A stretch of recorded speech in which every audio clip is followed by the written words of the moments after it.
totally different look for the blog today. We are going to try something a little bit unique. In July, we had our Breakthrough Conference here in Austin, and it was phenomenal. Hundreds of entrepreneurs from around the country came here to grow their businesses, and we had a ball. I told a short story on stage about one of the most exciting days I've ever had in my life, and it's the first time in all the conferences we've had where I had dozens of people ask to see just that clip. Well, it was fun for me to tell, and it was a lot of fun for the audience who was there. We want to share it with you. It has a little bit to do with car racing, a little bit to do with running your business, controlling the chaos, and moving to the next level. Let me know what you think. I had this interesting experience this year, and I want to share it with you. You know, a lot of you know that, especially those of you who know me, know that I have some goofy hobbies, and one of them happens to be car racing. I'm one of those insane people that at about 130 miles an hour, the world finally slows down. That's where I find that I'm most focused. And I think that while some guys, go out and play golf for 4 or 5 hours, and that's very relaxing for them, for me, a four-wheel drift around a really good turn is very relaxing. I love doing this. So this year I had this really unique experience. I went to a charity event here at Circuit of the Americas, and had the opportunity to get suited up and actually go into an F1 car and drive with a pro driver. So for those of you who aren't familiar with racing, F1 is that's the ultimate. And it's such a different sport than anything else in racing. So where an Indy car, you familiar with Indy car? That's kind of the cars look the same, so everybody thinks it's the same. So in IndyCar, the average campaign for a year to run an Indy car costs about $20 million. In F1, the cost of the tires for a year is about $22 million. The tires for that car, for a campaign. These teams are $250,000 to $1 billion a year. Red Bull has several. F1 cars are insane. It's unlike anything else in the world. The acceleration is absolutely crazy. 0 to 60 is right around 1.2 seconds. 0 to 100 is 1.8. So what they did was they took a Sabre winning, this is actually a winning F1 car, and they took 2 monocoques and put it on the side of the driver, and so that's a 3-person F1 car. So when you need groceries really fast. And it was one of those events where this is part of what you get to do that's cool. So I suck this stuff up. I think it's so amazing. So pro driver, I'm going to talk to that guy. I want to understand what his strategies are. How does he get himself to be able to do that? Whoever's there, I want to understand everything that there is. I don't talk to other attendees. I want to know, how did they do this? What is the thought process that goes on? So the driver that I talked to was not the driver that actually took me out on the track. And it's interesting because these cars are made for race car drivers. And if you've ever seen them, they're all about chip size. So I'm 6'2", 215 pounds. The driver was about 5'7" or 8" and about 150 pounds, and they're all in ridiculous shape. Because you strap yourself into that car and for 2 hours deal with G-forces beyond what a fighter pilot deals with and vibrations. And your tolerances are sometimes 1 or 2 inches away from a car next to you, and you're going 220 miles an hour. You're not really driving these cars. They actually fly. If you turned it upside down, got it up to 100 miles an hour, and drove it on a road inverted, the G-forces would keep it on that road. That's how crazy these cars are. And I was thinking, getting into this, that's me. Here's me in the car. It was interesting. Little Vaseline, a shoehorn, 4 guys, and no joke. I was so committed to doing this.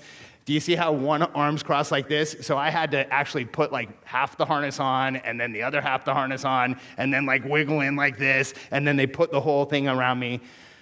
The claustrophobia kicked into super high gear, but I really wanted to do this because here's what I thought. I thought, I've been on track. I'd just been on the track. I'd driven the entire track. I knew where my marks were. I knew where I had turned. I'd done really well. I felt very confident, and it was amazing. It was such a cool experience to get out there and really drive COTA. And then to be in the car with an F1 driver, I thought, when I was out there, I slid sideways a couple times. I lost control in the hairpin every time. I never hit turn 3. I tried like crazy to hit turn 3, couldn't hit it. The chicane messed with me. It's a hard technical track. But I was with a pro driver, so I was thinking, I'm in an F1 car, pro driver, this is going to be like a symphony. We're going to get in, it's going to start up, and it's going to be like the cleanest driving I've ever seen. And I was so excited to see, like, what does it look like when we were in the car with somebody who drives at that level. And I remember doing this right before they started the car. And when the car started, I lost my vision for a second because the vibration of the engine is so hard that it vibrates your eyes to the point where they kind of like disconnect and you have to get adjusted. And then they do a track stand in the pit road because the only way to start these cars, they run at such high compression, is to rev the engine up almost all the way where it goes and then drop the clutch and you launch. There's no subtlety in these cars. And I remember when he launched the car, we were in pit road, which means that there's a governor on, which the entire engine isn't being used. It's only using about 40% of the power. And I thought to myself, if this is 40%, I'm in trouble. We went flying down pit road. The first turn we took, I remember where I took it, because it's that first turn at Code, it's a hairpin that comes all the way back. And I remember where I started braking, he was standing on it. I'm like, we're past the brake point. We're into the turn. When is he going to finally brake? And then all at once, he slams on the brakes, the car slides sideways, and he guns the engine. We're like in a four-wheel drift in an F1 car, 3 people, and I'm thinking, this is not a symphony. What the hell's going on? Then the next turn 2, he made it through. Turn 3, where I screwed up every time, he screwed up too, only it was so much worse. Because he's got his hands together like this. It's not even a steering wheel. It's like one of those joystick-looking things. And he's jerking the wheel like this and jerking it like this, and the car's going so fast. And I'm like, I do this. I should be a lot calmer. I'm freaking out. The chicane gave him a hard time. I remember we got onto the back straight, and there's this long straight at Coda. It goes down, and then it comes back up. It's pretty epic. It's really well known in the racing community. It's like the toughest place to drive. It's incredibly technical. And I remember getting onto the back straight, and there was a point where we hit about 135 miles an hour, and then 140, and then 145, and then 160. We were at 185 miles an hour, and everything over 130, my eyes vibrated so badly, I really couldn't make most things out. Like, I could kind of tell where the road was, kind of tell where the walls were, but it was just like, it was crazy. And then we pulled around, and we kind of finished most of the track, came back into pit row. We're going down pit row so fast, I thought, gosh, there's people down here. What are we doing? We're doing about 75 miles an hour, right up to the point where he stops. And these things, to say that they stop on a dime, like the acceleration's overwhelming, the stopping feels like somebody put their hand down your throat, grabbed all your organs, and pushed. I remember thinking, like, how do they do this? So we got out of the car. And they switched drivers, and I had the opportunity to talk to the guy that drove me around. And I said, man, that was incredible. Like, that was crazy. I can't believe that it's that out of control and that we went sideways. And in turn 3, how did you get it back in? And there was a couple times where I really thought you lost it, and he started laughing. He's like, oh, man, that was just driving. We were having fun out there. He said, you get in a race, it gets serious. It's like, that wasn't serious? He's like, no. And he had told me before, he goes, you're a driver, well, I'll push it a little extra. I said, but you said you were going to push it a little extra. He's like, yeah. Not that much. So I asked him, I said, when the car starts and your eyes get all goofy like that, like, how long does it take to get used to that? When does it go away? He goes, oh, it doesn't go away. I said, what do you mean? Because on the back straight, like the entire time, all I saw was blurry. He goes, oh, yeah, you get used to just knowing what the blurry is.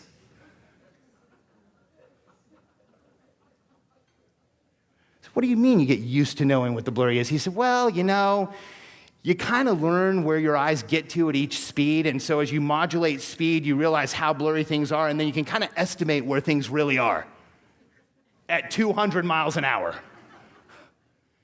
And I said, but that's the straight where everybody passes. He goes, oh, yeah, that's pretty interesting in a race. And so I talked to the guy for a little bit longer, and what was so interesting to me, like only I would get this out of that conversation, but what was so interesting was I expected to get into the car and see this, like, perfection, the veneer. I'd watched it on TV. I'd even seen it like when they put the in-car camera and you see the wheel jerking around, but I got to tell you, like watching it on TV and sitting in that chair, it's different, really different. The forces in the feeling is just insane. And what I realized was the better you get, it's not that things calm down or go away. It's that you just adjust to a new level of chaos. You adjust to a new level of static and blurriness and challenges. Because where I was having a 1.5 minute, 3 mile panic attack, that guy was playing like having fun. He really was like, no, that was no big deal. What was the difference between him and me? Well, I started driving when I was 16. He started at 3.5. His first competitive race was at 4.5. He'd been racing, he was American, but racing in Europe started when he was 7. His parents really were behind him. He did really well at a young age. He became a Porsche factory driver when he was 16 years old, became a Ferrari factory driver when he was 19. He's been around cars his entire life. All he really knows is putting a car on the track, making it go really fast. He has a lot more training, a lot more experience, better tools, strategies, and models than I do. And I'm certainly not saying that if I got the same level of training, I could go drive like he drives. But I do know that the difference is not that profound. The difference is just a different understanding he has to what I have. And later on that afternoon, I had this interesting experience. I had kind of helped out the charity. It's the Ride, Drive, Give for the Center for Child Protection. Cadey and I and our team did some donations for them the year before. And they came and asked me. They said, hey, we have another drive in the F1 car. Do you want to go again? And I immediately said, absolutely. You know, that was an incredible experience. Let's see what it's like on the second time. So I got back in, back strapped in, different driver this time. And I had been there twice. And the second time I was in that car, I can't tell you how much calmer it was. I mean, I remember looking over and thinking, yeah, it's going to slide sideways right here. And it did. And I remember thinking, oh, here's where your vision goes blurry. And then I really tried to figure out the blurry. It takes more than 2 times. But the shift from one to the other, just from taking one next drive, was amazing. So in our businesses, when we feel like everything gets chaotic and crazy, we need to remember that it's a journey. It really is. There's no destination. It's a journey. We're doing this. And I can tell you right now, I know a lot of you personally. If you had the big exit like that guy that Cadey and I sat with, and you got the big check, my prediction is that you would celebrate, then a hobby would emerge, then somehow that hobby would have a transaction, then that transaction would lead to the next one, and 5 years later we'd be talking about a business. Because it's just how you're wired. It's how you end up here. So when we accept that, and we understand it, and we understand that it's just controlling and modulating and looking at how we deal with the chaos, not anybody else, it's us. We now know that every one of you, and we really believe this as a company, every client we ever take on has everything that they need. They just can't see it yet. And what we do as a coaching company, there's no miracles, our content isn't magical. Everything we do is about unmasking the potential that's inside every one of our clients so that they can move their lives forward and their business forward. That's it. We don't try and put anything in. We don't try and change anything. We just want to unmask and reveal, because that's where things really get interesting.